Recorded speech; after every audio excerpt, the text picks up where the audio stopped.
نئی دہلی میں اتم نگر کے ہولی تشدد معاملے میں دہلی ہائی کورٹ نے ایک اہم حکم جاری کرتے ہوئے میونسپل کارپوریشن آف دہلی کو ملزمان کے گھروں کو مزید گرانے سے روک دیا۔ عدالت نے ہدایت دی ہے کہ آئندہ سماعت تک موجودہ صورتحال برقرار رکھی جائے اور کسی بھی قسم کی مزید مسماری نہ کی جائے۔ یہ درخواستیں ملزم عمران کی والدہ زرینہ اور شہناز کی جانب سے دائر کی گئی تھی، جن کے بچوں سے بھی اس کیس کی تحقیقات کے دوران پولیس نے پوچھ تاچھ کی تھی۔ درخواست گزاروں کا موقف ہے کہ اتم نگر کے جے کالونی میں واقع ان کا گھر قانونی طور پر ان کی ملکیت ہے اور وہ گزشتہ 40 برس سے وہاں رہائش پذیر ہیں۔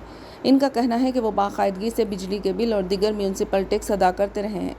درخواست میں بتایا گیا کہ 5 مارچ کو بھارتیہ نیائے سنہتا کی دفعات کے تحت 2 خاندانوں کے درمیان جھگڑے کے سلسلے میں FIR درج کی گئی تھی، جو مبینہ طور پر بچوں کے درمیان پانی کے غباروں سے کھیلنے کے دوران ہونے والے معمولی تنازع سے شروع ہوا تھا اور بعد میں دونوں خاندانوں کے درمیان جھگڑے کی صورت اختیار کر گیا۔ درخواست گزاروں نے الزام لگایا کہ 7 مارچ کو علاقے میں ایک ہجوم جمع ہو گیا، جس نے اس واقعے کو فرقہ وارانہ رنگ دینے کی کوشش کی اور ملزم کے گھر میں توڑ پھوڑ کے بعد آگ لگا دی۔ ان کا کہنا ہے کہ اس کے اگلے ہی دن MCD نے بغیر کسی پیشگی نوٹس یا قانونی کارروائی کے بلڈوزر کے ذریعے ملزم کے مکان کو منہدم کر دیا۔ عدالت میں موقف اختیار کیا گیا کہ یہ کارروائی سزا کے طور پر کی گئی، جس سے علاقے میں خوف اور عدم تحفظ کی فضا پیدا ہو گئی۔